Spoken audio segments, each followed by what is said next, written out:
Good morning, guys. Yeah, it's morning. 7:27. Umulan kanina, ngayon tumila na. Kunin ko na yung okra doon kasi baka maunahan pa ako. Ano lang, 3 piraso ata yun. Sana walang tao sa labas. Inaantay ko rin kasi yung pandesal. Nandun pa sa kabila.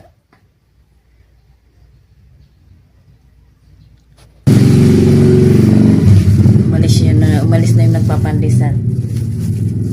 Bumili ako. Kunin ko na yung okra doon sa labas.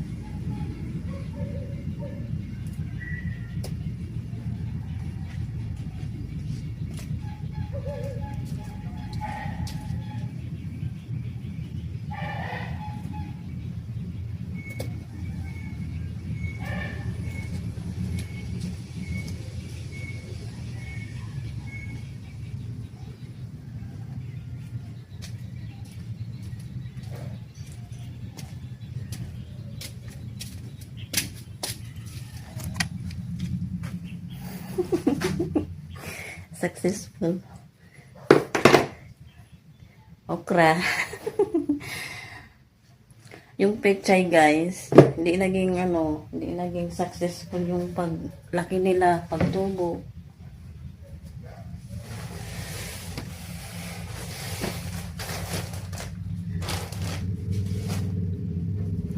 Kasi alam mo yung kuhol, yung kinakain nila, pati nga pati yung nandun sa taas, yung bini, yung nagbini doon sa taas sa may paso, kasi nga doon ako naglagay ng una. Wala, inakyat din nila. So, hindi naging successful yung pagtubo, paglaki. Yung nandyan sa baba, wala man lang natira. Nabansot ba? Kaya ang nandyan lang ay yung mga kamatis. Hindi ko sa inyo maipakita kasi crowded na dito. Maglalaba din ako ngayon, pero hindi ko alam kung iinit pa, masyadong cloudy, makulimlim. Pag nagtuloy-tuloy yan, baka dito na lang ako sa loob. Kahapon yung asawa ko, nagpabili ako ng perla. Sabi ko, perlang blue. Ang binili na puti. Hindi daw kasi siya nabigyan ng option.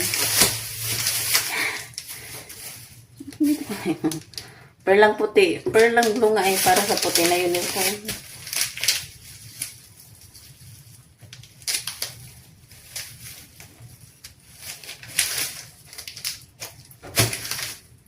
Gagamitin ko pa rin naman yan. Wala man choice. Ako ang walang choice na. Tinanggal ko na yung robe ko. Kasi nandito naman ako sa loob. Ang ulamin namin mamaya ay yung parang tilapia. Freezer namin. Dati siksikan yan. Siksikan na isa. Ngayon, alog-alog na. Ito piprituin ko mamaya. Tinanong ko kasi asawa ko kung anong lulutuin na ulam mamaya. So, ito ang sinabi niya. Kaya, ilabas ko na. Ay, may ulam na naman. May ulam. May almusal na naman na naglalako. Natalang dito lako. Instant ang pagkain. Hindi mo na kailangan magluto. Yun nga lang, papapagastos.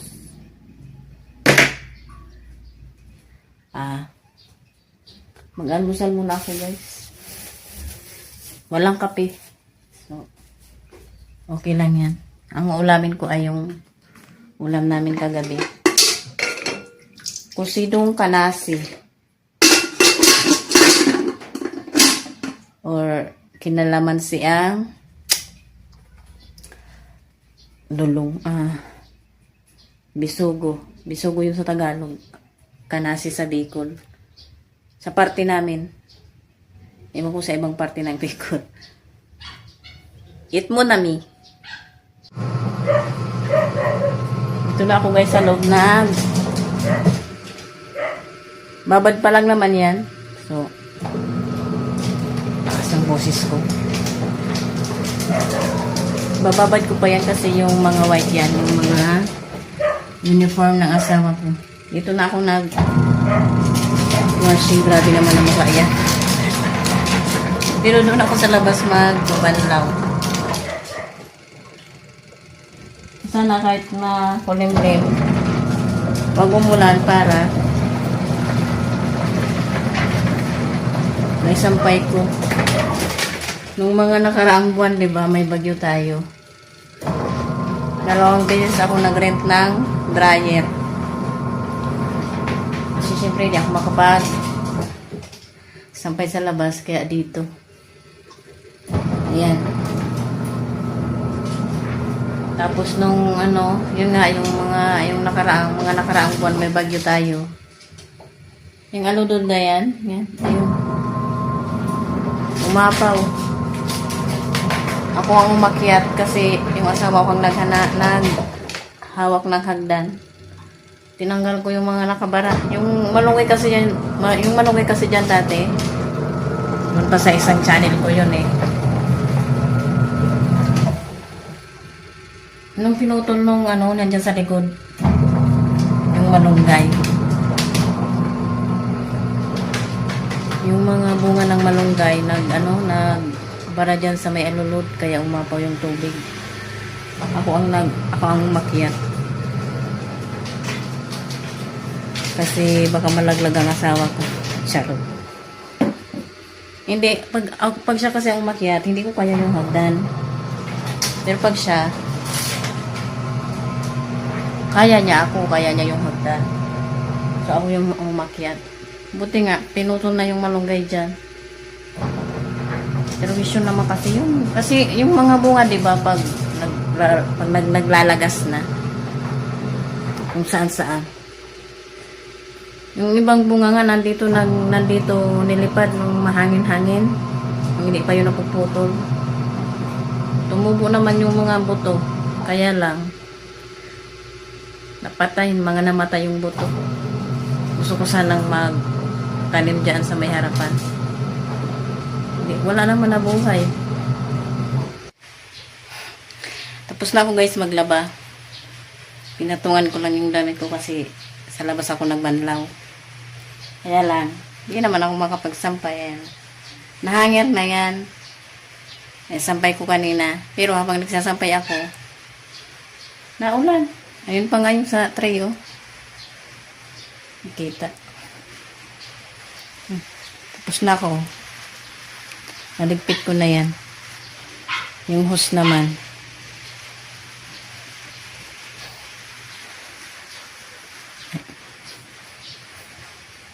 Balandra ako ng balandra ng cellphone. Nakabukas ng pinto. So, ayun. Stuck na yan. Pag uminit pa masasampay. Hindi ako nag-rent ng dryer kasi nga akala ko ay init.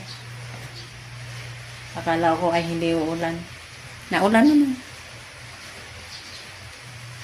Bilisin ko tong namin, electric fan. Ayan yung mga pinaglaban ko.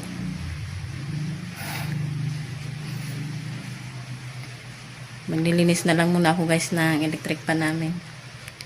Bakat ng salamin. Ang anti-rad. Allergic ako dun sa sa ring ng salamin.